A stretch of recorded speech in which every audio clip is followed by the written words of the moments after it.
നീയാ ശേഖരൻ നായർ പറഞ്ഞത് കേട്ടില്ലേ? കേട്ടു. പിന്നെന്താ? വിവരം പറഞ്ഞു കഴിഞ്ഞില്ലേ? കുട്ടിയമ്മ പൊക്കോട്ടെ. ആസ്പത്രിയിലേക്ക് ചെല്ലാൻ പറഞ്ഞത് കേട്ടില്ലേ? അതും കേട്ടു. പോണല്ലേ? ഇല്ല. അവിടെ അവളുടെ നന്ദൻ ഉണ്ടാവൂലോ. നീ ഇങ്ങനെ ആയാൽ എങ്ങനെയാ വേണു? കഷ്ടമാ. ആവശ്യമില്ലാത്തടത്തേക്ക് കയറി ചെല്ലാതിരിക്കാനുള്ള വിവരമൊക്കെ എനിക്ക് അയച്ചാ. എനിക്ക് പറയാനുള്ളത് ഞാൻ പറഞ്ഞു. ഇനി നിന്റെ ഇഷ്ടം. ആവശ്യമില്ലാത്ത ഇടമോ ഉള്ള ഇടമോ എന്നൊക്കെ പറയാൻ എനിക്കിപ്പോ അധികാരമില്ലല്ലോ. നീ വലുതായി പോയില്ലേ?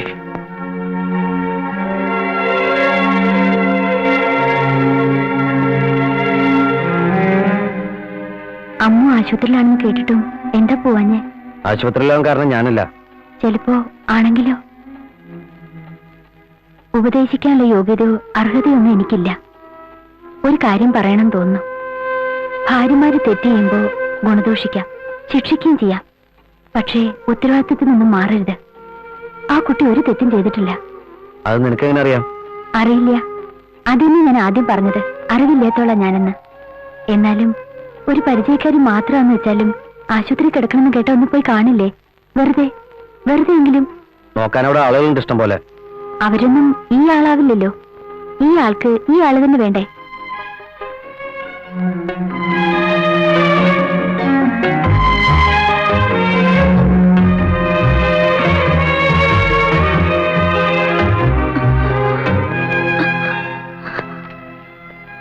എന്തിനാ വേണോട്ട് എന്നോട് പിണങ്ങിപ്പോയത്? ഞാനൊരു തെറ്റും ചെയ്തിട്ടില്ലല്ലോ. നീ ഇറങ്ങിപ്പോയ ഉടനെ ഇവിടെ തലചുറ്റി വീണു. അപ്പൊ തന്നെ ഇങ്ങോട്ട് കൊണ്ടുവന്നു. ഇനി വേണോട്ടും വിളിച്ച എപ്പോ വേണമെങ്കിലും എവിടേക്ക് വേണമെങ്കിലും ഞാൻ വരാം. ഇപ്പൊന്നും പറയണ്ട, റെസ്റ്റ് എടുക്ക്. നന്ദേട്ടൻ വന്നില്ലേ? ഡോക്ടറെ അടുത്ത് പോയിരിക്കുക. ഞാൻ എന്ത് ചെയ്യണമെന്ന് ഡോക്ടർ പറയണേ? നന്ദ, അത് ഡോക്ടർ ഇപ്പൊ എന്നോട് സംസാരിച്ചു. അമ്മു ഗർഭിണിയാണ്.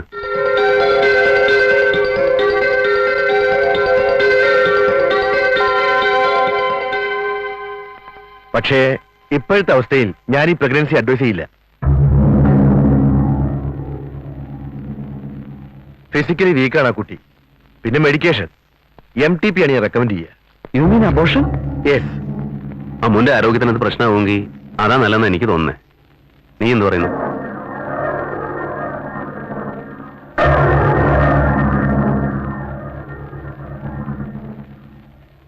അമ്മ എന്ത് പറഞ്ഞു?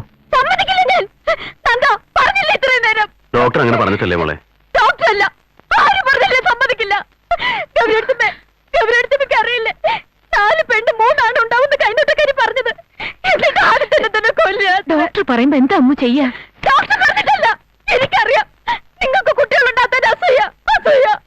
നിനക്കെന്താ അമ്മു പറഞ്ഞാ മനസ്സിലാവാത്തത്? പറഞ്ഞ മനസ്സിലവിടൊക്കെ ഉണ്ട്.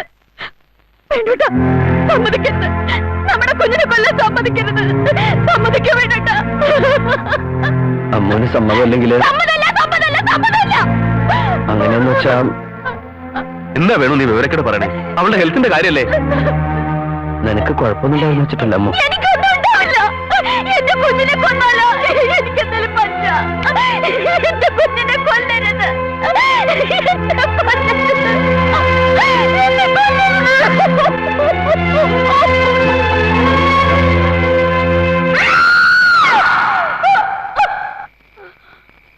അമ്മു, അമ്മു, അമ്മു, എന്താണ്? അമ്മു, ഇത് ഞാനാ. അമ്മു,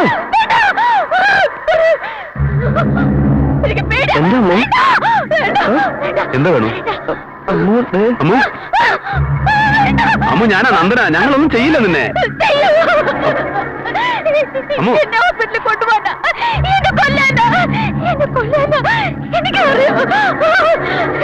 ഉണ്ടായതാവും വീണ്ടും അറ്റാക്ക്. ഗുളിക കണ്ടിന്യൂ ചെയ്യൂ. ഈ കണ്ടീഷനിൽ നമ്മൾ എന്താ ചെയ്യുക? അവളെന്തെങ്കിലും കടുങ്ങുകയും ചെയ്യുന്നതിന്റെ പേടി. അബോർഷൻ വേണ്ടെന്ന് വെക്കാം, അതേ വഴിയുള്ളൂ. 100% ഷൂറാക്കാനാണ് ഞാൻ അന്നത് പറഞ്ഞത്. നിർബന്ധം പിടിച്ച സംഗതി കൂടുതൽ കോംപ്ലിക്കേറ്റഡ് ആവുകയുള്ളൂ. അവളുടെ ഹെൽത്ത് ഓരോ നിമിഷവും ശ്രദ്ധയുണ്ടാവണം. വൈദ്യശാസ്ത്രത്തിനും അതീതമായി എന്തൊക്കെയുണ്ടെന്നല്ലേ പുതിയ തിയറി? വിശ്വാസങ്ങള്, മനസാന്നിധ്യം, ഇതൊക്കെ നമുക്ക് ശ്രമിക്കാം. എന്തായാലും എന്റെ അമ്മൂന് കുഴപ്പമൊന്നും ഉണ്ടാകാതിരുന്നാ മതി. നിങ്ങളിങ്ങനെ ഓടിപ്പടച്ച് വരേണ്ട കാര്യമൊന്നും ഉണ്ടായിരുന്നില്ല. ഇടത്തെ കാലിനും കൈക്കും ഒരു തരിപ്പ്, ഇത്രയേ ഉള്ളൂ. സ്വാമി മാഷ് പറഞ്ഞിട്ടാ ഞങ്ങള് വിവരം അറിഞ്ഞത്. അച്ഛൻ ആരെങ്കിലും പറഞ്ഞേക്കായിരുന്നില്ലേ? എന്തിനാ? അതിനും വേണ്ടി ഒന്നും ഉണ്ടായിട്ടില്ലല്ലോ. രാധ വരലുണ്ട്, അതുകൊണ്ട് ഇവിടെ ഒന്നിനും ഒരു ബുദ്ധിമുട്ടുമില്ല. മരുന്നൊക്കെ പരമേശ്വരൻ ഡോക്ടറെ കൊണ്ടുവന്നു, കുറെ ഗുളികളൊക്കെ കഴിക്കുന്നുണ്ട്. ആട്ടെ, അമ്മൂന് എങ്ങനെയുണ്ട്? കുഴപ്പമൊന്നുമില്ല, പിന്നെ അസുഖമൊന്നും ഉണ്ടായിട്ടില്ല. ഈശ്വരാധീനം കൊണ്ട് അവക്കൊന്നും ഉണ്ടാവില്ല. ധൈര്യമായിട്ടിരുന്നോളൂ. വിരുന്നുകാരൊക്കെ ഉണ്ടല്ലോ. വരിക വരിക, ഇരിക്കുക. കണ്ടപ്പോ മാഷുടെ അസുഖമൊക്കെ പറന്നു അല്ലേ? അത്രയ്ക്കൊന്നും ഉണ്ടായിരുന്നില്ല, ഇവരൊക്കെ പേടിച്ചു വന്നതാ. നന്ദൻ സാർ വന്നില്ലേ? ഇവിടെ ഇല്ല, ടൂറിലാണ്. 4-5 ദിവസം കഴിയും വരാൻ. മോളെ, അടുക്കളയിൽ രാധ ഉണ്ടാവും, ചായ എടുക്കാൻ പറയും. ആ വേണു, ജോലിയൊക്കെ എങ്ങനെയുണ്ട്? കുഴപ്പമില്ല. രാധേ, ആ ഞാൻ ചായ കൊണ്ട് അങ്ങോട്ട് വരാൻ നിൽക്കായിരുന്നു. എന്നോട് ചിലത് മറച്ചു വെച്ചു നീ അല്ലേ? മറച്ചു വെക്കേ? അതെ. എന്താ ഞാൻ പറഞ്ഞത് ശരിയല്ലേ? ഗൗരിയടുത്ത് എന്താ പറയണമെന്ന് എനിക്ക് മനസ്സിലാവുന്നില്ല. പിന്നെ എങ്ങനെ ഞാൻ ശരിയും തെറ്റി പറയാ? അവനോ നീയോ നേരത്തെ എന്നോട് ഒരു വാക്ക് പറഞ്ഞിരുന്നു വെച്ചാല്? ഓ അതോ? അത് വേണിയിട്ട് എന്തോ തെറ്റിദ്ധരിച്ചതാ. പഴയ ഒരു കാര്യം, ചെറിയൊരു കാര്യം. അതൊക്കെ എന്തിനാ നമ്മളിപ്പോ കുത്തിത്തിരിഞ്ഞെടുക്കണേ? മോളെ, കുറെ കാലം കൂടിയിട്ട് ഇന്നാ എല്ലാരും ഒന്ന് ഒത്തുകൂടിയിരിക്കണം. ഇതൊന്ന് ആഘോഷിക്കണം. എന്നാ മാഷ് ഒരു ശ്ലോകം അങ്ങോട്ട് തുടങ്ങുക. അത് വേണ്ട, രാധ ചൊല്ലട്ടെ. ചില കീർത്തനങ്ങൾ ഇവള് ചൊല്ലുന്നത് ഈയിടെ പിന്നെയും കേട്ടു ഞാൻ. അസലായിട്ട് ചൊല്ലും. എന്നാ അങ്ങനെ ആവട്ടെ. ഇപ്പൊ ഒന്നും വേണ്ട. അത് പറ്റില്ല, വേണുവിനും ഗൗരിക്കും മടങ്ങേണ്ടതാ. ഈ കുട്ടികൾക്കൊക്കെ എന്താ പറ്റിയത്? വലുതാവുമ്പോ സംഗീതവും സന്തോഷവും ഒക്കെ ഇവരെ വിട്ടുപോവുകയാണ്.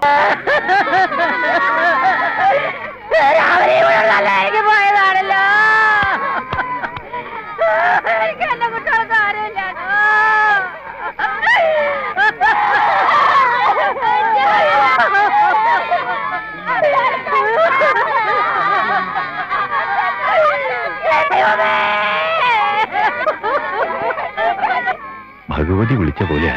മുഖത്തെഴുത്ത് കഴിഞ്ഞ് മുടി വയ്ക്കാൻ തുടങ്ങായിരുന്നു, പെട്ടെന്ന് കുഴഞ്ഞു വീണു. അപ്പൊ തന്നെ കഴിഞ്ഞു.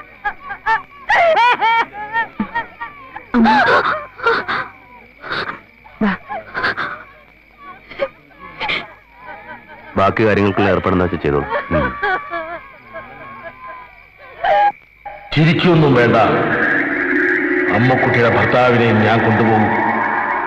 ഭഗവതി കൽപ്പിച്ചതാ എന്നോട്.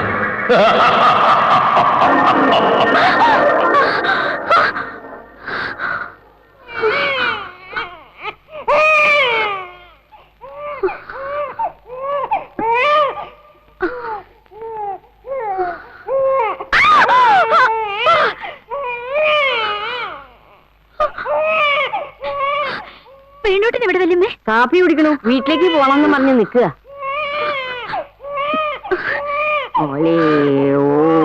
പെണ്ണോട്ട് പുറത്തേക്ക് പോരുത്, പോകരുതെന്ന് പറഞ്ഞ് കേട്ടില്ലേ? എന്റെ പുന്നാരം കേട്ടിരുന്നാലേ അച്ഛനെ സുഖിലാന്ന് പറഞ്ഞ് ഫോൺ വന്നിരുന്നു തുറന്ന. പോകരുത് പെണ്ണോട്ടാ. ഞാൻ പരമനെ കണ്ടു. പെണ്ണോട്ട് ആപത്ത് വരുമെന്ന് പരമ സ്വപ്നത്തിൽ വന്ന് പറഞ്ഞു. പെണ്ണോട്ട് അറിയില്ലേ, എന്റെ കൈരേഖയും വെള്ളത്തിന് കൈരേഖയും ഒരുപോലെ. അതിന് സ്വപ്നം സത്യമാവും. എന്റെ തലയിൽ ഗവളിയും വീണ്ടും വേണോട്ടാ. നിനക്ക് അങ്ങനെ പല വിഡിത്രവും മണ്ടത്തരവും ഒക്കെ തോന്നാം.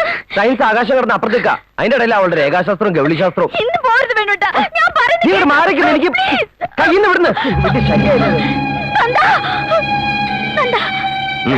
പെണ്ണോട്ട് പുറത്തേക്ക് പോകാൻ നിൽക്കുന്നു. ആ ഫോൺ വന്നു പറഞ്ഞു. പോകണ്ടെന്ന് പറ, എനിക്ക് പേടിയാ. നീ എന്താ കൊച്ചു കുട്ടികളെ പോലെ? വെള്ളത്തിന് വിധിയാവും എനിക്ക്. പെണ്ണോട്ട് ആപത്ത് പറ്റും. ഒന്നുമില്ലെന്ന് വേണു. അച്ഛനെ ഞാൻ കൊണ്ടുപോകാം ഡോക്ടറെ അടുത്തേക്ക്. അതാവാം, പക്ഷെ എന്റെ കടമ ഞാൻ തന്നെ ചെയ്യണമല്ലോ. എന്തൊരു വാശിയാ വേണത്? വാശി എങ്കിൽ വാശി. അവിടെ ഒരാൾ ആരോരും ഇല്ലത് അനാഥായിട്ട് കഴിയുക. ഇവളിങ്ങനെ വിഷമിച്ച് നിൽക്കുമ്പോ പോണ്ടാന്നേ ഞാൻ പറഞ്ഞുള്ളൂ. ഞാൻ പറഞ്ഞില്ല ഇവളോട് വിഷമിക്കാനൊന്നും. എന്നല്ല, അമ്മ ഇപ്പൊ ഒരു ഷോക്കിന്ന് റിലീവ് ആയിട്ടേ ഉള്ളൂ, അതുകൊണ്ടാ പറഞ്ഞത് പോണ്ടാന്ന്. അല്ല, ഞാനൊന്ന് ചോദിച്ചോട്ടെ, ഈ ഞാൻ ആരാ? ആരാ നന്ദട്ടാ? ഇവളുടെ ഭർത്താവാണ് നിങ്ങളുടെ വളർത്തുമൃഗോ? തോന്നുമ്പോ കെട്ടിടാനും തോന്നുമ്പോ അഴിച്ചുവിടാനും. ഞാൻ പറയുന്ന ഒന്ന് കേൾക്ക്. ഇന്നത്തേക്ക് ഒരു ദിവസം നീ ഇവിടെ നിൽക്ക്. ഇവളുടെ അന്ധവിശ്വാസങ്ങൾക്ക് കൂട്ടു നിൽക്കാൻ അല്ലേ? നന്ദേട്ടൻ ഇത്രയും പഠിപ്പും വീരമുള്ള ആളല്ലേ, എന്നിട്ട് എന്താ ഇങ്ങനെ? ഇത് അന്ധവിശ്വാസത്തിന്റെ കാര്യമല്ല വേണു, അമ്മൂന്റെ മനസ്സമാധാനത്തിന്റെ കാര്യ. അന്ധവിശ്വാസങ്ങൾ മാറുമ്പോ മനസ്സമാനം തനിയുണ്ടാവും. അതൊരു ഷോക്കോടെ ആണെങ്കിൽ അങ്ങനെ ആവട്ടെ. എനിക്ക് ചില കടമകളൊക്കെ ഉണ്ട്, അത് മറന്നാ ഞാനല്ല. പോയില്ലേ നന്ദ? ഞാൻ പറഞ്ഞൊക്കെ സത്യം. ഗൗരിയടുത്തമ്മയുടെ കാര്യം ഞാൻ പറഞ്ഞ സത്യമില്ലേ? ഞങ്ങളുടെ കുഞ്ഞിന്റെ കാര്യം പറഞ്ഞത് സത്യമില്ലേ? ഒക്കെ സത്യവും നന്ദ, ഒക്കെ സത്യവും.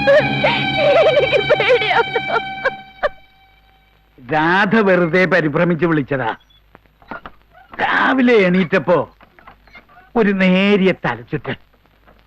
വേണു വന്നപ്പോഴേക്ക് അതങ്ങ് മാറുകയും ചെയ്തു. അടുത്ത ആഴ്ച ഏതായാലും ഡോക്ടറെ കാണണം. അപ്പൊ മതി എന്ന് പറഞ്ഞിട്ട് കേൾക്കാതെ പോയിരിക്കുക ഡോക്ടറെ കാണാൻ. കെഞ്ചി പറഞ്ഞതാ ഞാൻ അവനോട്. ഇവിടെ ഒന്ന് ഞാൻ അന്വേഷിച്ചോളാന്നും പറഞ്ഞു. എന്നിട്ട് ഒരു വാശി പോലെ ഇന്നത്തേക്ക് ഒരു ദിവസം അവനോട് നിൽക്കായിരുന്നു. നന്ദൻ പറയുന്നത് എനിക്ക് മനസ്സിലാവും, പക്ഷെ അവനത് മനസ്സിലായിക്കൊള്ളണമെന്നില്ലല്ലോ. ഒന്നാമത് ചെറുപ്പം, രണ്ടാമത് കുറച്ച് അഭിമാനിയും. അച്ഛൻ അവനൊന്ന് പറഞ്ഞു മനസ്സിലാക്ക്. കഴിഞ്ഞ 10-18 വർഷമായിട്ട് എന്റെ ജീവിതം എന്ന് വെച്ചാൽ അമ്മ മാത്ര. ഈ കണക്കിന് പോയാ അവളെ വല്ല മെന്റൽ ഹോസ്പിറ്റലും. ആ വീട് ഏതായാലും അവർക്കുള്ളതാ. ഞാനാണെങ്കിൽ ഒരു അസൈൻമെന്റുമായിട്ട് ഡൽഹിക്ക് പോവുക. അവർക്കൊരു ശല്യമായിട്ട് ഞാനും ഗൗരി അവിടെ ഉണ്ടാവില്ല. ആ വിഷമം വേണ്ട അവന്. നീ അവരായി, ആ വീടായി, അവരുടെ ജീവിതമായി. അവനത് ആവില്ല ചിലപ്പോ ആഗ്രഹിക്കുക. ഇവിടെ എന്റെ കൂടെ നിൽക്കാനാവും. അതും എനിക്കറിയാഞ്ഞിട്ടല്ല. ചെറുപ്പം മുതലേ അവളവിടെ വളർന്നതുകൊണ്ട് പെട്ടെന്ന് ഇങ്ങോട്ട് പറിച്ചു മാറ്റാന്ന് വെച്ചാ അതും ഇപ്പോഴത്തെ ഈ ഒരു അവസ്ഥയില് ഞാൻ എന്താ ചെയ്യ?